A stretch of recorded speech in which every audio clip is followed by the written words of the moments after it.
munsi tugiye kureba ubusobanuro bw'izina Nadia.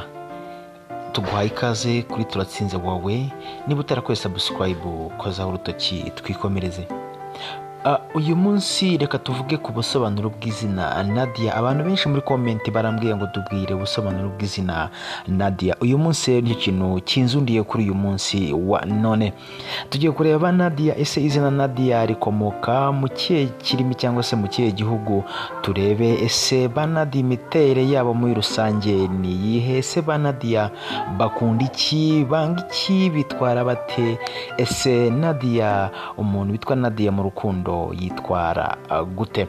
Icyo usabwa ni ukora subscribe kugira ngo tubive imuzi n'imuzingo. Turaza kureba kandi Nadia, ese niba ufite umuntu witwa Nadia ushobora kuba umutereta, ushobora kuba inshuti yawe, cyangwa se nawe ubwawe ushobora kuba witwa Nadia, cyangwa se ukaba wifuza kuzita umwana wawe Nadia. Reka turebe ese ba Nadia bitwara bate, bituruka hehe, bigenda bite, byose uraza kubimenya kugeza mpaka video irangiye. Icyo usabwa ni ukora subscribe kuri Turatsinze wawe.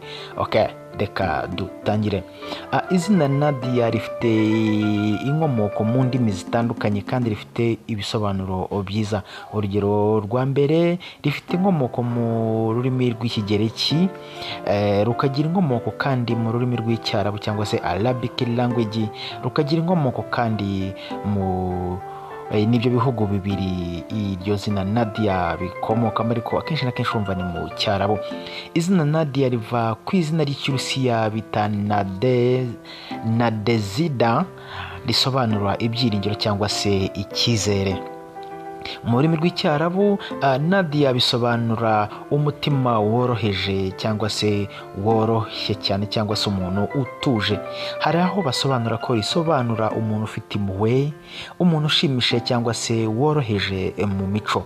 Reka ubwo wumvishije izina Nadia ko ari abantu batuje cyane, bantu bagira impuhwe cyangwa se bacisha make. Reka turebe mu myitwarire niho tuza kumenya koko nibyo cyangwa se sibyo. Urebe n'imico ya Nadia uzi cyangwa se uwo mwigize kubana, cyangwa se wowe ubwawe wirebe urebe ko nkubeshye, ubundi muri comment umbwire ngo urabeshye cyangwa se nibyo. Abitwa ba Nadia tugiye kureba imyitwarire yabo muri rusange. Abitwa ba Nadia bakunze kurangwa n'ibi bikurikira: kwizera no gutanga ibyiringiro ku bandi. Icya kabiri, bagira ubusabane ndetse n'urukundo. Icya gatatu, kumva abandi no kugira umutima woroheje. Ikindi cya kane, ubwitonzi n'ubugwaneza nibyo biranga ba Nadia. Reka turebe ibyo ba Nadia bakunda, ibyo banga ndetse n'uko bitwara mu rukundo. Twagiye uko bitwara mu rukundo, twagiye rero ahangaha niho ruzingiye. Urebe ubita Nadia, ese niko yitwara, ndakubeshye cyangwa se ntago nkubeshye? Ese niba witwa Nadia wowe niko witwara cyangwa siko ubitwara? Ese niba ushaka kuzita umwana wawe Nadia, ese ibi bintu nibyo koko wahitamo iryo zina? Reka dukomeze. Ba Nadia rero ukuntu bitwara mu rukundo, bakunda bakunda ibintu by'ukuri kandi bifuza urukundo rwimbitse rufite intego. Urabumva Nadia? Ikindi kandi bakunda, barizerwa mu rukundo kandi iyo bakunze umuntu bamuha agaciro gakomeye. Icya gatatu, bakunda kumva no gufasha abo bakunda kandi bashyira imbere amahoro n'ubwumvikane. Icya kane, mu buryo bitwara mu rukundo, ba Nadia ntibakunda amagambo menshi, ahubwo ibikorwa byabo bigaragaza urukundo rwabo. Ikindi cya gatanu, baritonda mu gufata imyanzuro mu by'urukundo. Ntibinjira mu rukundo vuba cyane, ariko iyo barwinjiyemo baba inyangamugayo.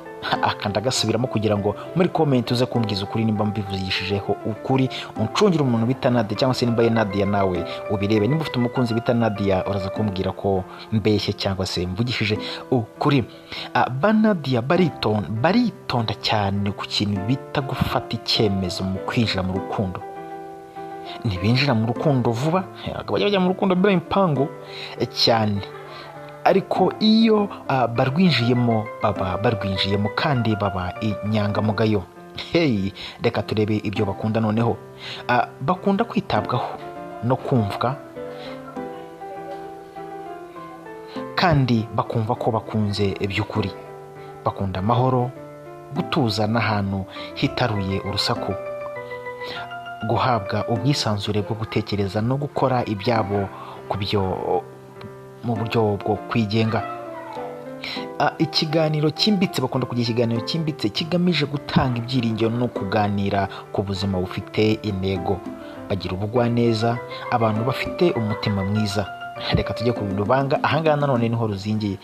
Undebere, ese Nadia ibi arabyanga cyangwa se arabikunda? Ese ndakubeshya cyangwa se sinkubeshye? Banga ikinyoma n'abantu batagira ukuri. Banga ubwumvikane buke cyangwa se intonganya zidafite ishingiro. Banga gutotezwa cyane cyangwa se ubahozaho inkeke. Banga bakunda ubuzima bugenda gake gake. Banga ubwirasi, abantu bishyira hejuru cyangwa se batita ku bandi. Abo Nadia ntabwo bakozwe ibyo bintu. Ntabwo bakunda kwihutishwa gufata umwanzuro, cyane cyane mu bijyanye n'urukundo. Ntabwo bashaka ngo umwinjize mu rukundo, nk'uko hejuru twabonye ko batinda kujya mu rukundo, ngo ariko iyo barugiyemo baba barugiyemo. Yes, reka tugushimire wowe wabanye natwe kuri iki kiganiro cy'uyu munsi twawukoreye ku izina Nadia. Muri komenti watubwira uti uzanywere kuri iri zina cyangwa se kuri iri ngiri. Ubushize nakoze ku mazina atandukanye, ba Sandrine, Bande, ba Emmanuel, amazina menshi cyane ndimo nagenda nyakoraho. Umbwira uti nywera kuri iri zina. Niba ubona Nadia uko muvuze ariko bimeze, nyandikira muri komenti uti nibyo, cyangwa se niba nkubeshye umbwire ngo sibyo. Reka turebe noneho incamake nk'uko twayibonye hejuru. Ba Nadia bagira umutima woroheje, batekereza cyane mbere yo kuvuga cyangwa se gukora, bazi kugira imbabazi ariko niba kwihanganira umuntu ubabeshya kenshi cyane. Bifitemo ubushobozi bwo gukunda by'ukuri kandi ntibakunda uburyarya. ngo Nadia rero ndagushimiye kuba twabanye kugeza ku munota wa nyuma. Much salute. Ciao. Ni njye tuba turi kumwe, nitwa Turatsinze wawe. Reka tugaruke.